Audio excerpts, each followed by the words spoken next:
Bonjour à tous, bienvenue dans ce cinquième et dernier épisode sur la torréfaction. Je vais vous présenter ma partie préférée. En fait, c'est le cupping. Et j'ai déjà commencé là dans la vidéo en fait à sentir la mouture. J'ai pris ici dans cette petite séquence trois cafés.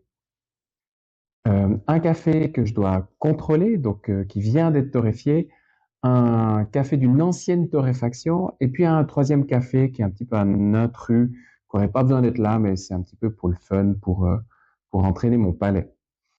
Donc, première chose, je l'ai moulu. Tout est standardisé dans le cupping, ça veut dire qu'on fait tout le temps la même chose. Je l'ai mis au fond des bols, même quantité, même grosseur.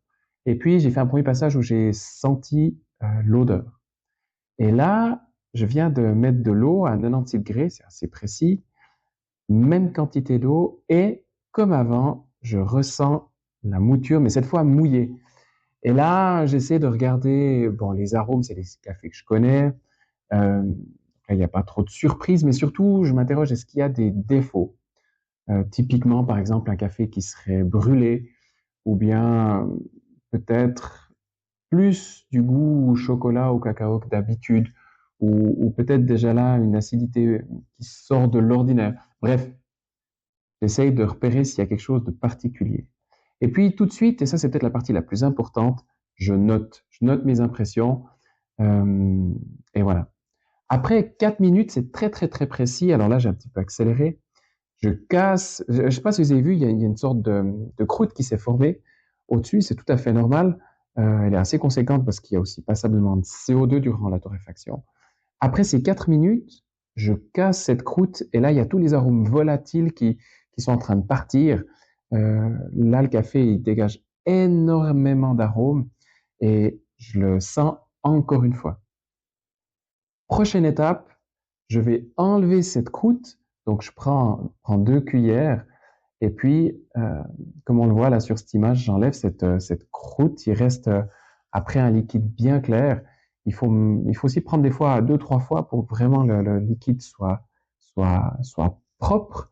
La mouture aussi, après ces 4 minutes, en fait, elle passe au fond du bol. Donc, au-dessus, il reste vraiment plus que du liquide. Donc, une fois que ça c'est fait, là, je passe à la partie, la partie que je préfère. Et en fait, bah là, on l'a entendu, je déguste. Et ce qui est particulier, c'est que, bah voilà, je prends du liquide, mais en même temps, j'aspire de l'air. Alors, on va l'entendre ici. C'est assez bruyant, c'est presque assez drôle. Mais en fait, ce qu'on appelle le rétro-olfactif, ça va vraiment accentuer les goûts, ce qui va permettre d'avoir une vision beaucoup, beaucoup plus claire des différents goûts du café. Voilà la dernière étape qui s'appelle le cupping qui va me servir de contrôle.